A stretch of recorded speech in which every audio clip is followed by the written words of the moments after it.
I'd started to notice a pattern. Every single time my long-distance, text-only boyfriend and I got into a fight, our high-strung CEO would force the entire department to work overtime. It was uncanny. So, sitting at my desk, I finally typed out a message to him. Every time we fight, I end up stuck at work. I think we need to break up. You're bad luck. Less than a minute after hitting send, disaster struck. Panic-stricken, I furiously tapped out another text. I'm not even kidding, you really are a curse. The boss just announced he's cutting our salaries. Let's block each other. Goodbye. A moment later, the CEO's personal assistant, Simon, stepped out of the corner office. His eyes swept across the room, meticulously scanning our desks, before finally coming to a halt right in front of Clara. Take this pen, Simon said, his voice flat but carrying a strange weight. And follow me to the office. The silver fountain pen in Clara's hand was mine. I'd lent it to her just yesterday. And it was a gift from my text-boyfriend. 3 minutes ago, I had officially cut ties with my virtual boyfriend. Immediately after, Simon had rushed out of the boss's office looking thoroughly rattled. He'd ordered us all to stand up, clear our desks and search for something. Then he took Clara and the pen away. We held our breath as Clara was led away, only letting out a collective sigh once the heavy glass doors clicked shut behind them. Instantly, the office erupted into quiet whispers. What did Clara do? She's going to get absolutely shredded. Someone get the tissues ready. It's going to be a bloodbath. The dread was entirely justified. The Harley family owned a massive, sprawling empire, and Zachary Harley had originally been the high-flying CEO of the parent company. But after our branch's performance took a nosedive, they sent him down here to personally whip us into shape. Tall, impossibly handsome, highly educated, and possessing the kind of tailored physique that belonged on a runway. That was our first impression of him. For about 24 hours, Zachary was the collective fantasy of every woman in the office. But by day 2, he shattered those illusions with a brutal iron fist. No being late. No office romances. No personal phone use during work hours. And the absolute kicker. Our annual revenue target was arbitrarily doubled to $1 billion. For context, we had barely scraped $500 million the year before.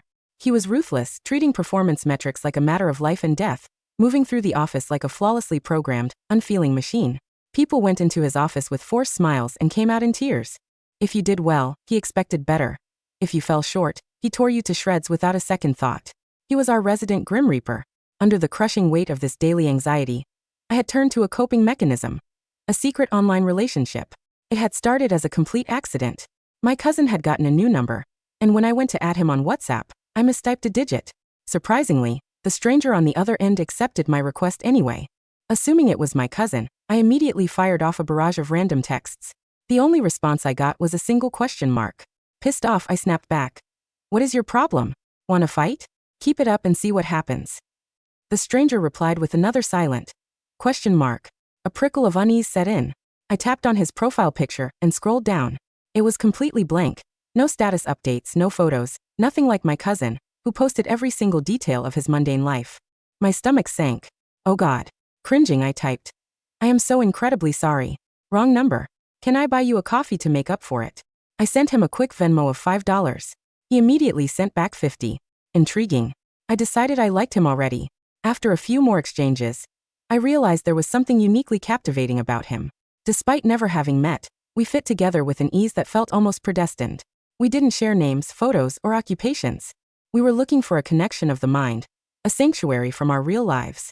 Eventually, we drifted into a relationship. Even without physical presence, it was understood that we belonged to each other. He was sweet, mostly, though he had a sensitive streak. He'd get broodingly quiet if I took too long to reply, or if I forgot to text him goodnight. If I teased him too sharply, he'd go cold. And every single time he went cold, Zachary Harley would suddenly order us to work late. It was the most bizarre, agonizing coincidence. Once or twice, I could shrug it off. But every single time, my sanity couldn't handle the double whammy of a moody boyfriend and a tyrannical boss. So I broke things off. And the immediate, terrifying fallout? A company-wide salary cut. Dear Lord. If keeping a secret boyfriend meant destroying my livelihood and everyone else's, it was a curse. We were clearly cosmically incompatible. And now, poor Clara had been dragged into Zachary's office all because of that pen. My ex-boyfriend had insisted I keep it with me at work, treating it like some sort of talisman. I'd lent it to Clara yesterday because her own had run dry.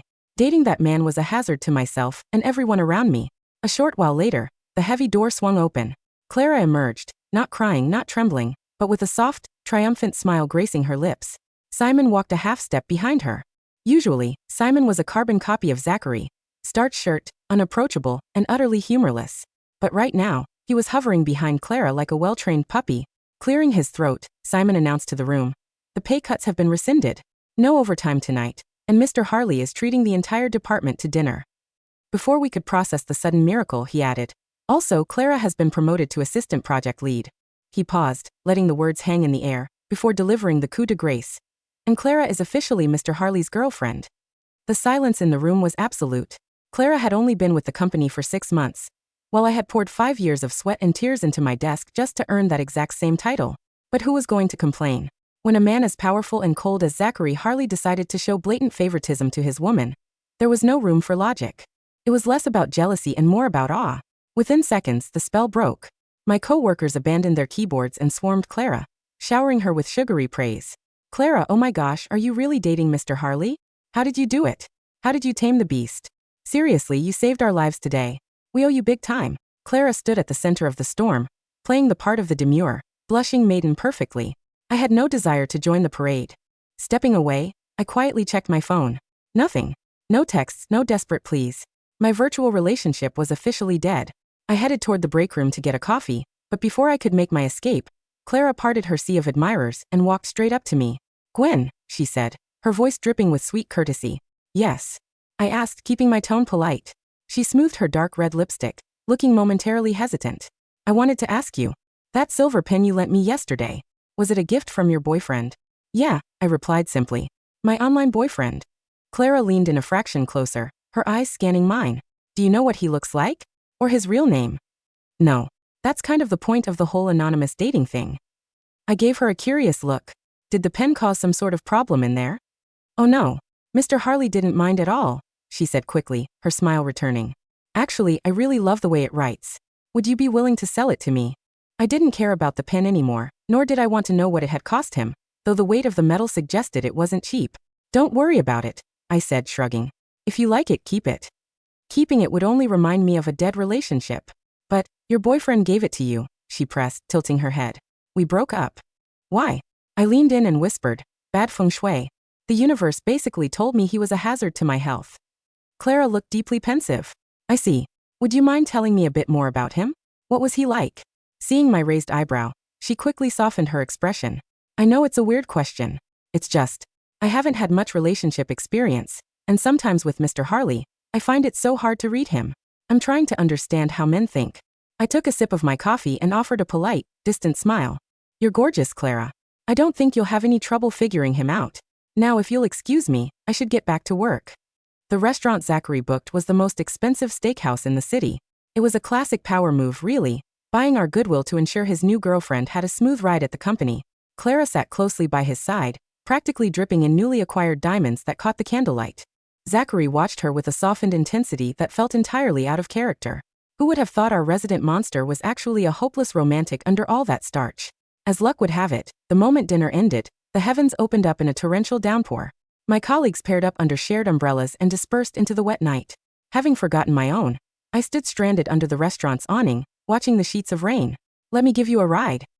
I looked up to find Simon standing beside me, offering a rare, gentle smile as he tilted his umbrella to cover me. Mr. Harley and Clara left together. My car is parked just over there. Oh, thank you so much, I said, genuinely relieved. Once we were on the road, Simon glanced at me through the rearview mirror. How long have you been with the firm, Gwen? 5 years. Are you seeing anyone? Just broke up, actually. I found the sudden curiosity strange. Simon wasn't exactly known for his warm conversational skills.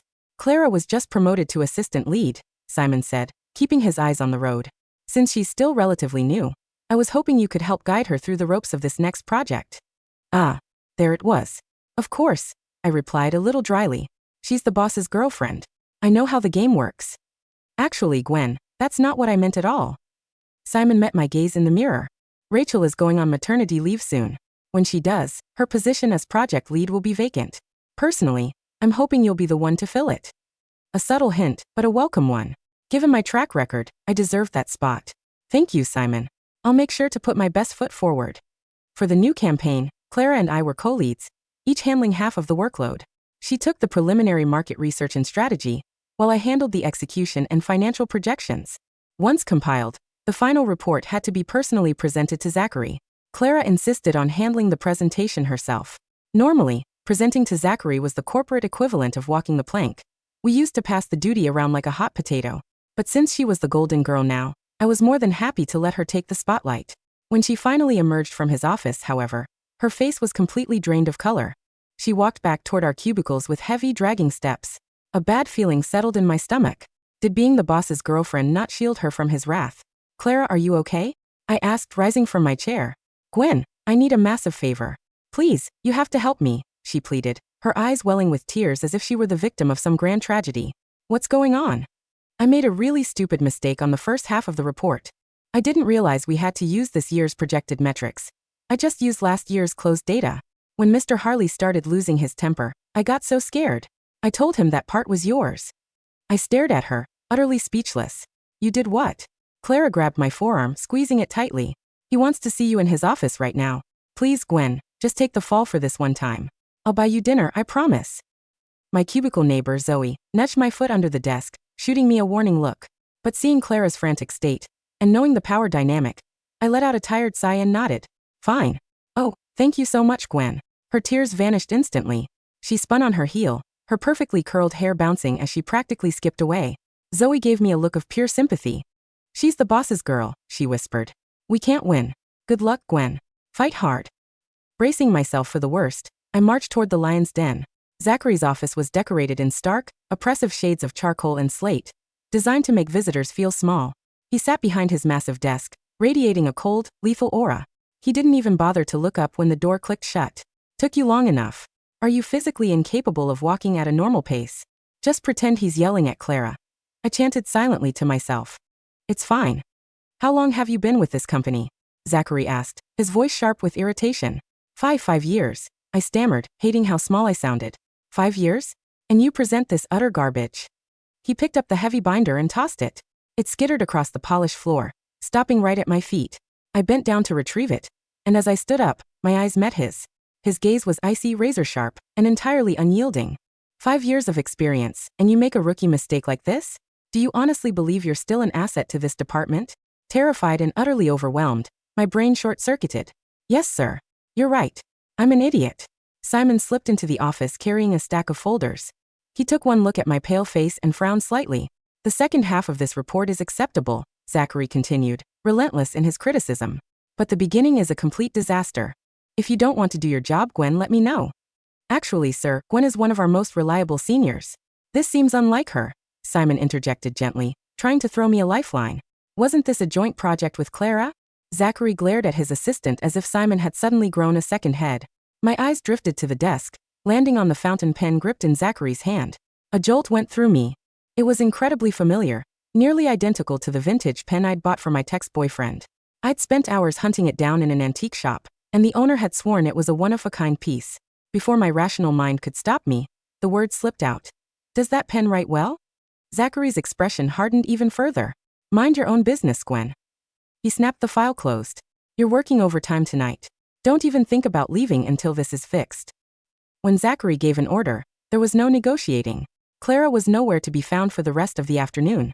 With no other choice, I sat down and began rebuilding her half of the project from scratch, scraping databases, cross-referencing figures, and pulling new charts. By the time the rest of the office packed up and left, I was still buried under a mountain of papers. I ordered a lukewarm black coffee, too exhausted to even think about dinner. The open plan office was pitch black, save for the solitary glow of my monitor. I rubbed a few drops of peppermint essential oil onto my temples, hoping the sharp scent would stave off the pounding headache. Once the revision was complete, I carried the binder back to Zachary's office. He hadn't left either, still buried under his own mountain of executive paperwork. As I approached his desk, he suddenly stopped writing and looked up, his nose wrinkling. What is that smell? Peppermint oil, I mumbled, rubbing my neck. I was getting a headache. I don't like it, he said, his brow furrowing. It has a... He trailed off, searching for the word. A medicinal, apothecary smell. I supplied automatically. The phrase slipped out before I could stop it. My ex-boyfriend had used those exact words once when I told him about my favorite oil. Zachary froze, his hand suspended in midair. He stared at me, a sudden, intense confusion flashing in his dark eyes. He rubbed his temples, his gaze locking onto mine with an intensity that made my breath catch. Where did you hear that phrase? He demanded, his voice dropping an octave. Before I could answer, the door burst open. Babe, you must be exhausted. I brought you. Clara froze when she saw me standing there. She was weighed down with glossy shopping bags from Saks and Chanel. So that was where her urgent client meeting had taken her. Oh, Gwen. You're still here, she said, her voice dropping the high-pitched baby tone. No thanks to you, I thought. Zachary skimmed the revised pages of my report, his expression unreadable. This is acceptable. It's late. Go home. I turned to leave, but as the door swung shut behind me, I caught the low murmur of Clara's voice. What were you two talking about just now? I was too tired to notice the sharp, calculating look she threw at my back. The next day at lunch, Zoe slid into the booth across from me, looking like a spy on a covert mission. She glanced left and right before leaning over the table. Gwen, there's a rumor spreading. People are saying you stayed late last night specifically to try and make a move on Mr. Harley. I choked on my salad, coughing into a napkin. What? Who said that? It's all over the group chats. I know it's garbage, obviously, but still. Only Clara and I had been there last night. Why would she spin a lie like that? Shaking it off, I tried to focus on my work. Later that afternoon, I walked up to the executive suite to turn in the final contract specs. The heavy wooden door to Zachary's office wasn't fully closed, and Clara's voice drifted out into the hallway. Babe, you've heard the rumors, she was saying, her voice a soft, dramatic purr. Honestly, I think letting Gwen go might be the best way to protect her reputation. And yours. She's been with the firm for 5 years, Clara, Zachary replied, sounding exhausted. I can't just fire her without cause. But her work has been so sloppy lately. Most of the project we just turned in was actually done by me. If she leaves, it clears up the gossip and we don't have to worry about her bringing down the team's metrics. I didn't wait to hear the rest. I walked back to my desk and quietly began packing my personal things into a cardboard box. 10 minutes later, an email from HR landed in my inbox. Termination of contract. Gwen, can you take a look at these client files? Our department director asked, dropping a folder on my desk, entirely unaware of what had just happened. I smiled politely and took the folder. I wanted to finish my final day with my head held high. Even if leaving the place I'd dedicated 5 years of my life to left a bitter taste in my mouth. By the time I finished wrapping up the files, it was nearly 8 in the evening. I carried my box of belongings out of the building and headed toward the subway. My apartment was in a quieter, slightly older neighborhood, and due to ongoing road construction, my usual shortcut was blocked. I had to take a detour, turning my 10-minute walk into a dark 30-minute trek. The street lamps were sparse, casting long, shivering shadows on the pavement. A prickle of dread crawled up my spine. Footsteps. I glanced back.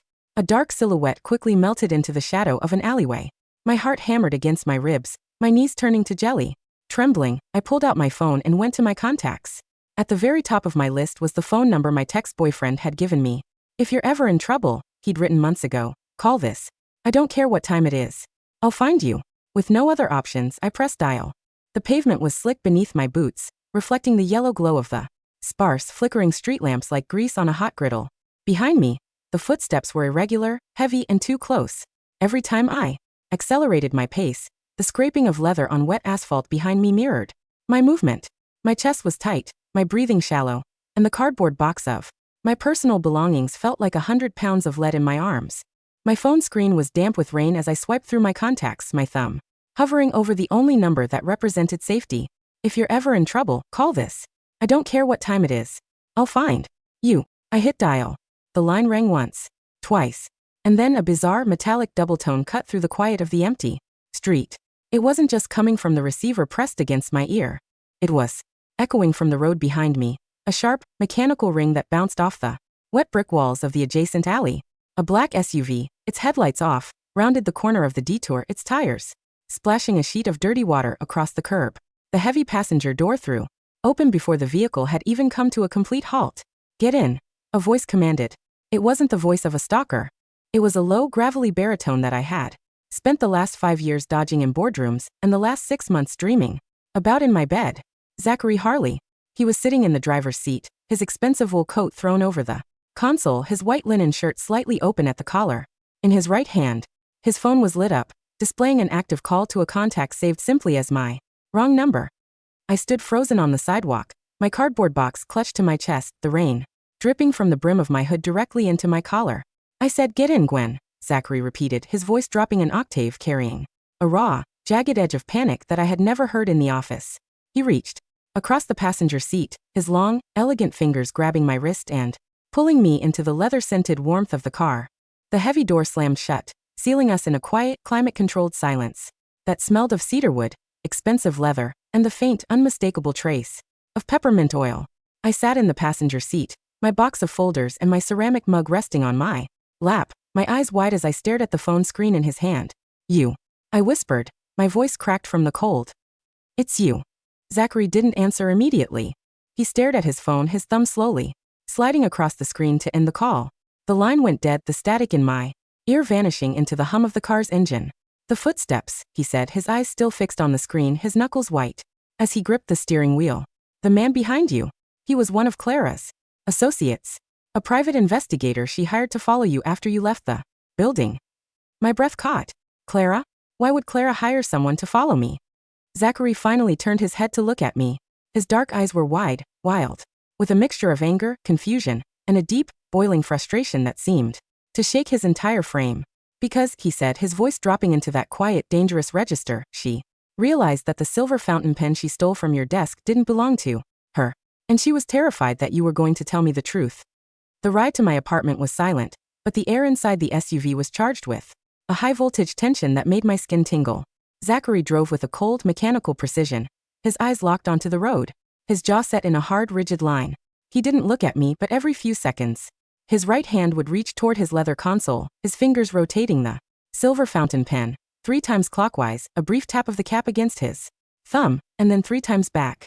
It was the exact pattern I had seen in his office, the pattern my ex-boyfriend had described when he was trying not to scream. Why didn't you tell me, Gwen? He asked suddenly, his voice quiet, almost reflective, as we pulled up to the curb outside my apartment building. How could I asked, looking at my hands. You're Zachary Harley. You're the Grim Reaper of the corporate office. Every time we had a disagreement online, you ordered the entire department to work late the next day. If I had told you who I was, you would have fired me on the spot. I wouldn't have fired you, he said, his voice dropping. You did fire me, I pointed out, gesturing to the cardboard box on my lap. Hour ago. The HR email is already in my inbox. Zachary's hand on the steering wheel tightened until his knuckles went completely yellow. The HR email was sent by Simon under Clara's authorization, he said, his tone turning as sharp as a scalpel. She claimed you were leaking proprietary client metrics to our competitors. She presented a series of forged emails from your personal account. He turned to face me, his dark eyes searching my face with an intensity that made it hard to breathe. I didn't authorize it, Gwen. I was in a board meeting when the notification went out. The moment I saw the system alert, I called Simon. He told me you had already packed your things and left. And the salary cuts? I asked, my voice barely a whisper. The ones you announced the second I blocked you. A faint, embarrassed flush crept up Zachary's neck, though his expression remained hard. The parent company's board was resisting the new budget, he muttered, looking away. I needed a temporary diversion to force their hand. It was rescinded. 12 hours later. You used the salary of 70 people as a diversion because you were having a fight with your ex-girlfriend. I said, a little dryly, though my heart was beating a steady, warm rhythm. I was stressed, he said, his chin lifting in that arrogant, defensive posture he always used when he was cornered. And you called me a curse and blocked me. I spent the entire night staring at a gray icon, wondering what I had done to make you hate me so much. I looked at him, at the strong, tailored lines of his profile, the heavy cashmere coat, the quiet, brooding vulnerability that he had hidden behind his starched shirt corporate mask for 5 years. I didn't hate you, Zachary, I said softly. He didn't answer, but his fingers slowly slid across the console, his thumb brushing against the sleeve of my flannel shirt. The warmth of his skin was close enough to make my breath hitch. Go upstairs, he said, his voice dropping into that quiet, executive register. Get some sleep, Gwen. And be in my office at 9 tomorrow morning. In your senior analyst suit. But, the HR email. The HR email is being resolved tonight, he said, a cold, sharp smile finally breaking through his composure. And Clara has an appointment with my legal team. The next morning, the office was as quiet as a church before a service. The staff had arrived early, their eyes darting toward the executive suite with a mixture of terror and curiosity. The rumors had changed shape overnight. People were no longer talking about my supposed move on the CEO. They were talking about the 3 black corporate security vans that had been parked outside the lobby since 7 a.m. I walked through the double glass doors at 8:55 a.m., wearing my best charcoal gray blazer and my hair tied back in a neat, professional knot. Zoe gasped when she saw me, her hand stopping over her keyboard. Gwen? What are you doing here? I thought you were. I have a meeting with Mr. Harley, I said, offering her a calm, polite smile. I didn't wait. I walked straight up the carpeted corridor, past the rows of silent cubicles, and pushed open the heavy wooden door to Zachary's office. The room was freezing. Zachary was sitting behind his massive slate desk, his dark suit perfectly tailored, his expression entirely unreadable. Beside him stood Simon carrying a thick black binder, and Arthur Pendleton, the chief legal counsel for the Harley Group. And in the center of the room stood Clara. She was dressed in a white silk dress, her red lipstick immaculate, but her eyes were wide, wild with a rising, suffocating panic. She was clutching her Chanel handbag as if it could shield her from the 4 corporate security guards standing near the door. "Babe, please," Clara sobbed, her voice carrying that high-pitched fragile purr she always used when she wanted to play the victim. "This is a misunderstanding. Gwen is a thief. She's the one who's been leaking the files.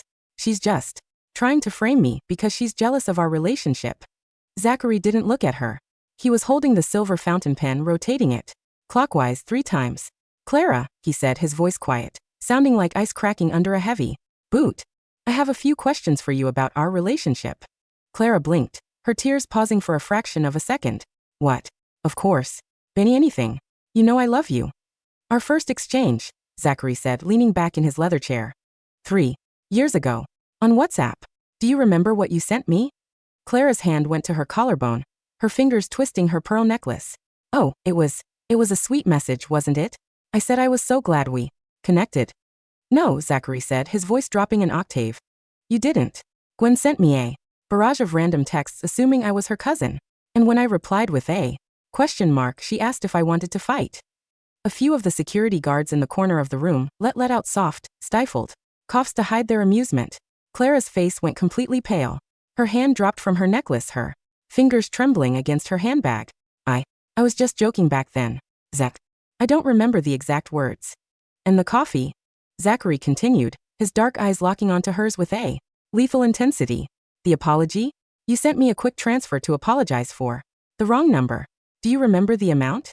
"It was $50, Clara said quickly, remembering the figure she had heard during her conversations with me in the break room. "I sent you $50. "No," Zachary said, set the silver pen down on his desk with a soft final click. "Gwen sent me $5. I immediately sent back 50. You see, Clara, you're very good at stealing things from other people's desks, but you're very bad at the details." He slid a thick folder across the desk toward Arthur, the legal counsel. "The IP address of the server used to leak the client metrics has been traced," Zachary said, his voice entirely devoid of any professional warmth. "It was registered to a secure VPN under your personal credit card. You've been selling our proprietary campaign data to the Vance Harley Group's competitors for the last 4 months. Clara looked as if she had been struck by lightning. She took a step back, her high heels clicking loudly against the hardwood. "This is breaking and entering," she shrieked, her voice losing all its sweet, baby-like tone. "You can't prove that. I'll sue you. I'll tell the board about your office romance." "The board," Arthur said, opening his binder, "has already authorized your immediate termination for gross misconduct, academic dishonesty on your resume, and corporate espionage. The police are waiting in the lobby to execute the criminal warrant." "No. Zach, please," Clara cried, reaching out to grab his sleeve, but one of the security guards stepped forward, his hand resting on his taser holster, stopping her instantly. "Take her out, Simon," Zachary said, not even looking at her. "Her presence is disturbing my senior analyst." The departure of Clara from the building was swift, silent, and witnessed by every single employee on the floor. The 2 sheriff's deputies led her through the lobby in handcuffs, her Chanel bags left behind on her desk like discarded trash. Her desk was immediately cordoned off with yellow security tape, the company IT crew descending on her terminal with the cold efficiency of a forensic team. I stood by the window of Zachary's office, watching the squad car pull out of the parking garage. "You look tired, Gwen," a voice said from behind me. I turned around. Zachary had stood up from his desk and was walking toward me, his hands in his pockets, his posture relaxed for the first time since I had entered the building. "I didn't sleep much," I admitted, my voice carrying a quiet, flat calm. "It's hard to sleep when you realize your boss is the man who spent 3 hours helping you choose the font for your mom's birthday card." Zachary's mouth curved into that rare, beautiful smile, the one I had only seen once before in the dim light of the steakhouse. "The font was Century Gothic," he said, stopping just a few feet from me. And I was right. Times New Roman looked like a legal brief. It was a legal brief. I laughed, a sudden, warm relief washing over me. I was trying to write her a letter of appreciation, And you made it look like a corporate merger. A merger is a form of appreciation, he corrected, though there was a clear, amused lift to his chin. He reached into his pocket and pulled out his phone. He tapped the screen once, then set it down on the table between us. My wrong number, the screen read, showing an active chat feed with 6 months of digital history. The promotion to assistant project lead is yours, Gwen, he said, his dark eyes locking onto mine with an intensity that made my chest tight. Not because you're my girlfriend, but because you're the only senior analyst in this office who knows the difference between our Q2 targets and last year's margins. And Clara's project files? I asked. They're in the trash, Zachary said, a sharp, unyielding edge of corporate authority returning to his tone. You will be rebuilding the Northern District campaign from scratch. Personally. That sounds like a lot of overtime, Mr. Harley, I murmured, stepping closer. The best kind, he said, his hand reaching out to wrap around my waist, pulling me close against his chest. The smell of cedarwood, rain, and the clean, sharp trace of peppermint oil wrapped around me like a warm blanket. Now, he whispered, his lips brushing against my forehead before sliding down to meet mine in a soft, lingering kiss. Unblock me on WhatsApp. I have a very important question to ask you about our next date.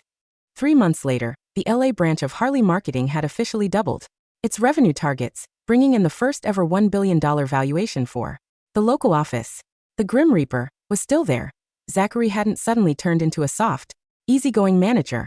He still expected perfection. He still held everyone to incredibly high standards, and he still moved through the office with a commanding, powerful presence. But the salary cuts were a thing of the past. And every Friday, a fresh box of artisan pastries from the boutique bakery downtown was delivered to the break room, paid for entirely by the executive office. At 5 p.m. on a Friday, the door to my new office on the executive floor clicked open. Zachary walked in, carrying his leather briefcase. He had his suit jacket on, but his tie was slightly loosened, his top button undone. The Q3 report is finalized, he said, closing the door behind him and leaning against it. Simon says we've officially cleared the 1 billion mark. The parent company is sending a congratulatory bonus next week. A bonus? I asked, looking up from my screen with a grin. How very generous of them. I told them it was the only way to keep my assistant lead from resigning. Because of bad feng shui, Zachary said, walking over to my desk. He stood, looking down at me, his eyes filled with a deep, quiet warmth. Are you finished? For the day, Gwen? Almost, I said, saving the file on my screen. I just have to send one last text. I picked up my phone, my thumb moving over the screen. Our chat was no longer nameless. It was saved under his name, Zachary, but the avatar was still the same blank, gray icon we had started with. We had agreed to keep it that way as a reminder of how we had found each other in the dark. I typed a quick text and hit send. A second later, the phone in Zachary's pocket buzzed. He pulled it out, looking at the screen, and then looked down at me, his eyes crinkling at the corners. What does it say? He asked, though he was already putting his phone back in his pocket. It says, I said, standing up and grabbing my coat, that the apothecary smell is actually quite pleasant once you get used to it. And I'm ready for that. Coffee. Zachary reached out, his hand wrapping around my waist, pulling me close against his chest. The smell of cedarwood, rain, and the clean, sharp trace of peppermint oil wrapped around us like a warm blanket. Let's go, he whispered, his lips brushing against my cheek before sliding down to meet mine in a soft, lingering kiss that tasted of chocolate, fresh rain, and the sweet, endless horizon of our new life together.